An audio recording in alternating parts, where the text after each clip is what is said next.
you know what else I'm celebrating? No. I'm celebrating because I got a friend that tells me all the things that Autumn told me. George, please don't think about that. I don't know why I said it. It's not true. You're... No, Emily, you stick to it. I'm glad you spoke to me like you did. You'll see, I'm going to change so quick. You bet I'm going to change. And, Emily, can I ask you a favor? What? Emily, if I go to state agriculture college next year, will you write me a letter once in a while? I certainly will. I certainly will, George.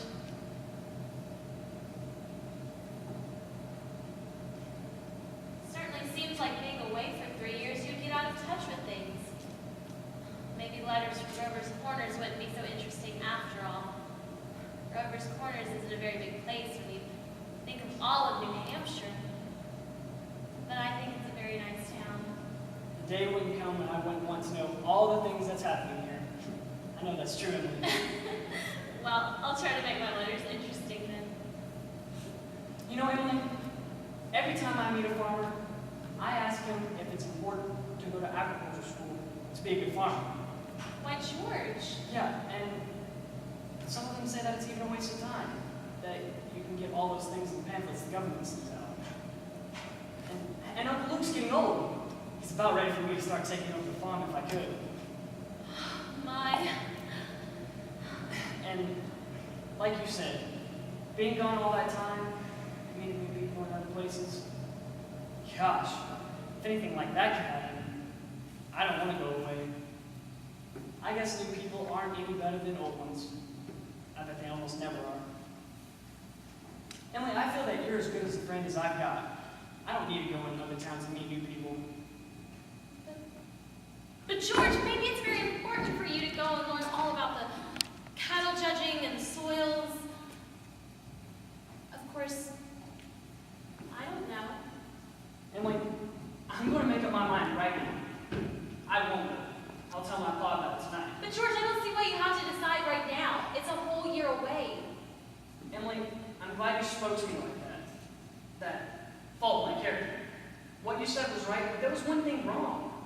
And that was when you said that for a year, I wasn't noticing people. And you, for instance. Why you say you were watching me when I did everything? I was doing the same about you all the time. Why, sure, I always thought as you was one of the chief people I always thought about. I always made sure where you were sitting on the bleachers, who you were with. And for 3 days now, I've been trying to walk home with you. Something's always got in the way. I was standing over against the wall waiting for you. You walked home with Miss Corcoran. What? George, life's awful funny. How could I have known that? What? Listen, Emily, I'm going to tell you why I'm not going to agriculture school. I feel that once you find a person you're fond of, a person who's fond of you too, and likes you enough to be interested in your character, well, I feel that's more important as college is, and even more so. That's what I think. I think it's awfully important too. Emily? Yes, George? Emily, if I do improve and make a big change, would you be, well, could you be? I am now. I always have been. So, I guess this is an important talk we've been having. Yes. Yes. Wait a moment, I'll walk you over.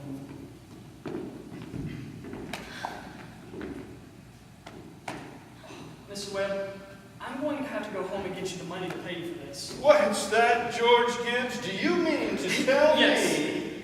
But I had reasons, Mr. Morgan. Look, here's my gold watch until I come back with mine. Keep your watch, George. I'll trust you. I'll be back in 5 minutes. I'll trust you 10 years, George, not a day over. Get over your shock, Emily? Why, yes, Mr. Morgan. It was nothing. I'm ready.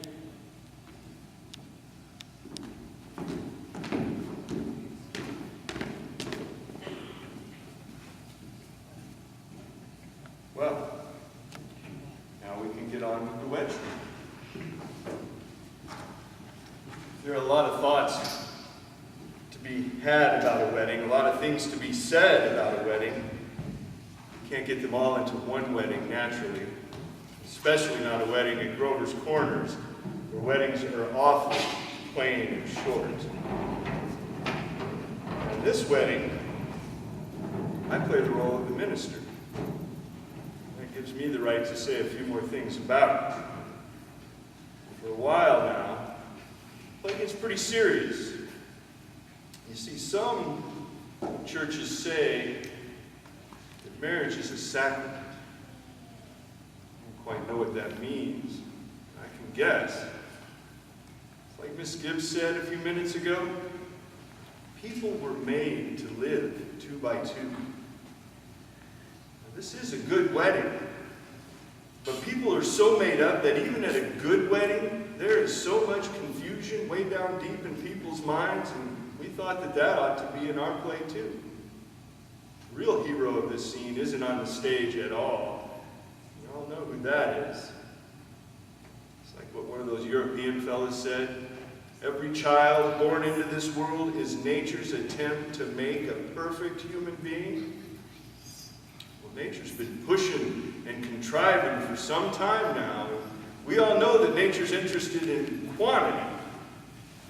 But I think she's interested in quality too. That's why I'm in the ministry. But don't forget, all the other witnesses at this wedding, the ancestors, millions of them, almost all of them set out to live 2 by 2 also. Millions of them. Well, it's my sermon. It wasn't very long anyway.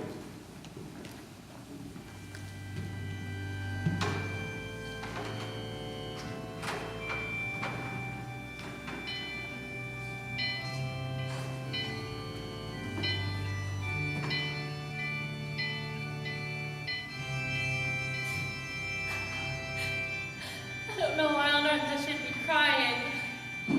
I suppose there's nothing to cry about. It just came over me at breakfast. There was Emily eating her breakfast like she's done for the last 17 years, and now she's gonna go eat it at somebody else's house. I suppose that's it. And Emily, she suddenly said, I can't eat another mouthful, and she laid her head down on the table and she cried. And now, I've got to say, there's something downright cruel about sending our girls into marriage this way. I hope her girlfriends have told her a thing or two. It's cruel, I know, but I couldn't bring myself to say anything. I went into it blind as a bat myself. The whole world's wrong. That's what's the matter. There they come. Hey, John Judge! Don't disgrace the team. Don't look so innocent! Pass, yeah. All right, that's enough of that. Used to be a lot of that sort of thing at weddings in the old days. Rome and later. We're more civilized now, so they say.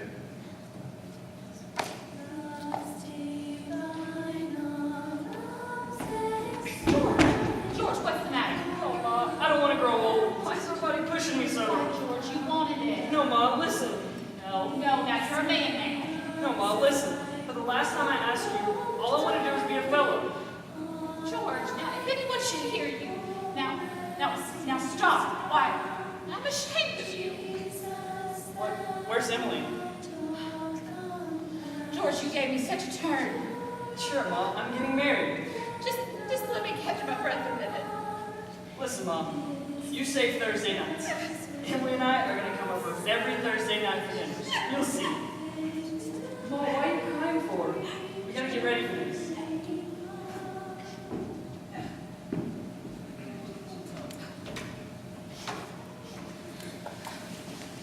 I never felt so alone in my whole life. And George, standing there so, oh, I hate him. I wish I were dead. Oh, Papa. Emily, now don't get upset. But I don't want to get married, Papa. Shh, Emily, everything's all right. Why can't I stay just as I am for a while? Let's go away somewhere. No. Now stop and think a minute. Don't you remember what you used to say? All the time you used to say, all the time that I was your girl. There must be lots of places that we can go to. I can work for you. I'll keep house. You mustn't think such things. You're just nervous, Emily. George, will you come here a minute, please? Well, you're marrying the best young fellow in the world. George is a fine fellow. But Papa, George, I'm giving away my daughter. Do you think you can take care of her? This is what I want to. I want to try. Emily, I'll do my best. I love you, Emily. I need you. well, if you love me, then help me. That's all I want is someone to love me. I will, Emily. Emily, I'll try. And I mean, forever. Forever and ever. Come quick. They're waiting for us. Now you know it'll be all right. Come on.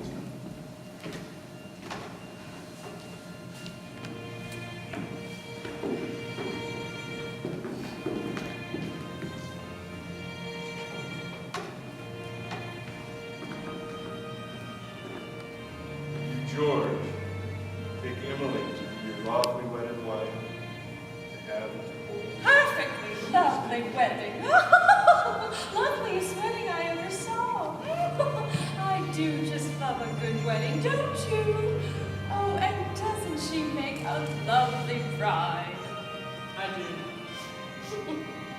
You, Emily, take George to be your lawfully wedded husband. You know, I don't know when I've seen such a lovely wedding, but I always cry. I don't know why it is, but I always cry. I just love to see young people happy, don't you? Oh, I think it's lovely.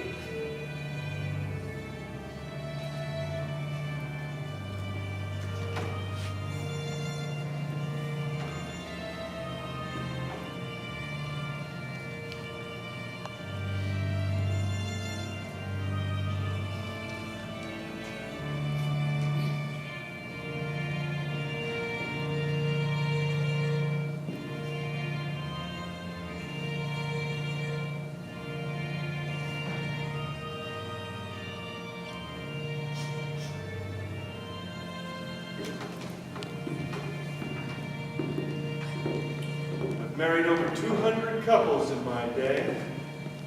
Do I believe in it? No. M marries N. Millions of them. Cottage, go-kart, Sunday afternoon drives in the Ford, first rheumatism, grandchildren, second rheumatism, deathbed, reading of the will. Once in 1,000 times, it's interesting. Well, let's have Mendelssohn's wedding march. Well, they are a perfectly lovely couple. I really don't know when I've seen such a nice wedding. Oh, I know they'll be very happy. Oh, that's what I always say. Happiness is the great thing. The important thing is to be happy. That's the end of Act 2, folks. Please do take the time to vote for your favorite Grover's Corner citizen. We certainly appreciate your donations, again, no matter how small or how large. And we'll see you again in 10 minutes.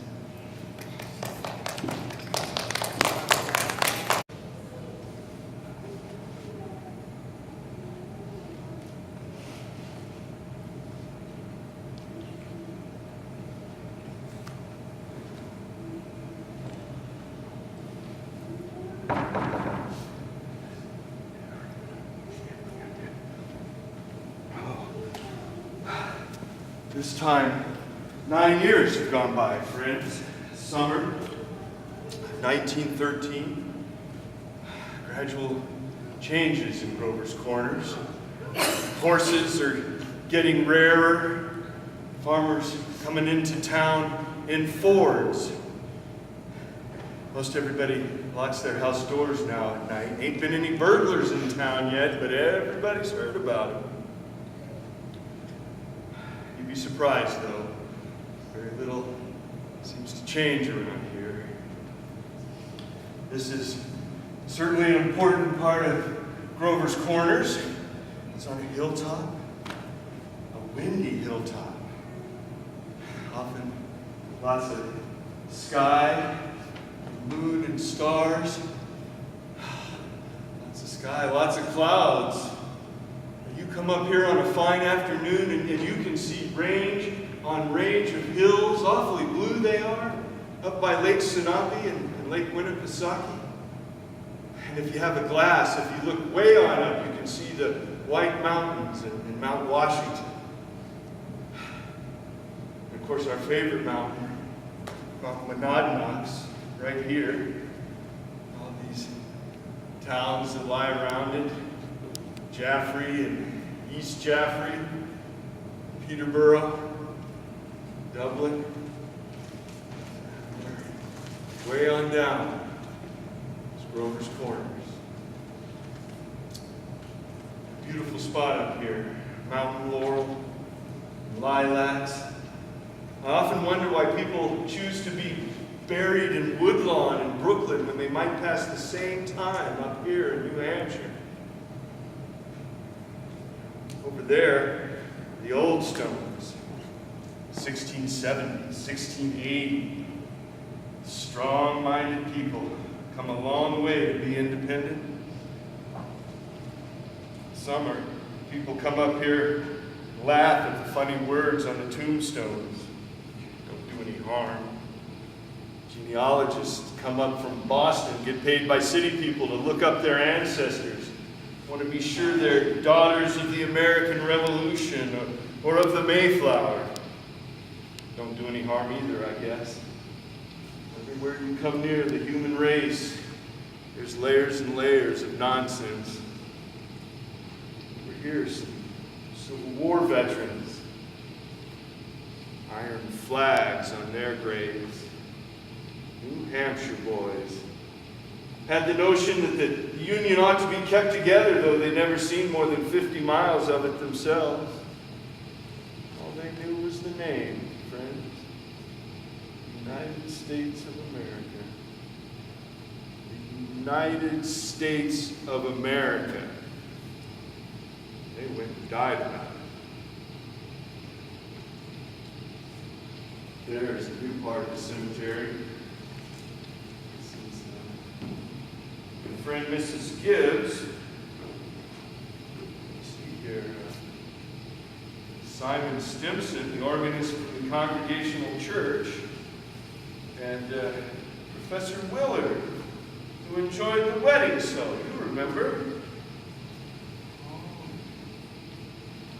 Many others. There's Editor Webb's daughter Sally, whose appendix burst on a Girl Scout trip to Crawford Notch. There's an awful lot of sorrow has been sort of quieted down up here. People just wild with grief have brought their relatives up to this hill. You know how it is. In time, sunny days, rainy days, and snow. Oh, glad they're in a beautiful place. And we're coming up here ourselves when our fit's over. There's something we all know. We don't take it out and look at it very often. We all know that something is eternal. And that something ain't houses, and it ain't names, and it ain't the earth, and it ain't even the stars. Everybody knows in their bones that something is eternal, and that something has to do with human beings. All the greatest people ever lived have been telling us that for 5,000 years. You'd be surprised how folks are always losing hold of it. There is something way down deep, that's eternal about every human being. Well, I don't have to tell you that the dead don't stay interested in us living people for very long. Gradually, they lose hold of the earth.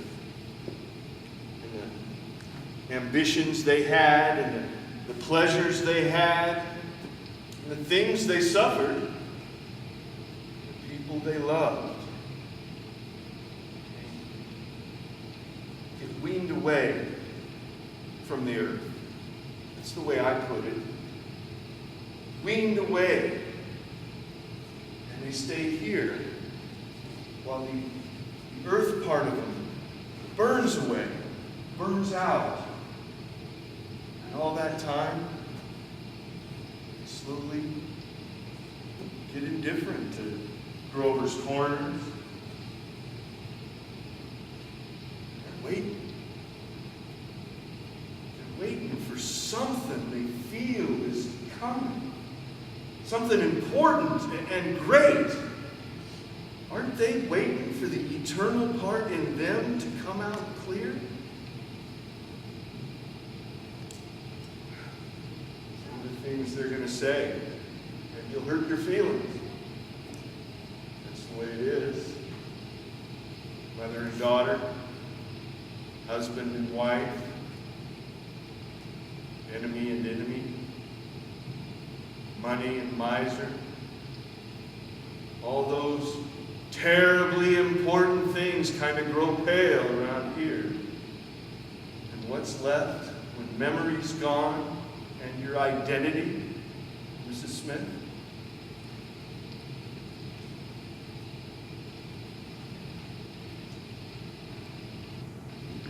There are some living people. Here comes a Grover's Corners girl that left town to go out west. Good afternoon, Jeff Stoddard. Good afternoon. Good afternoon.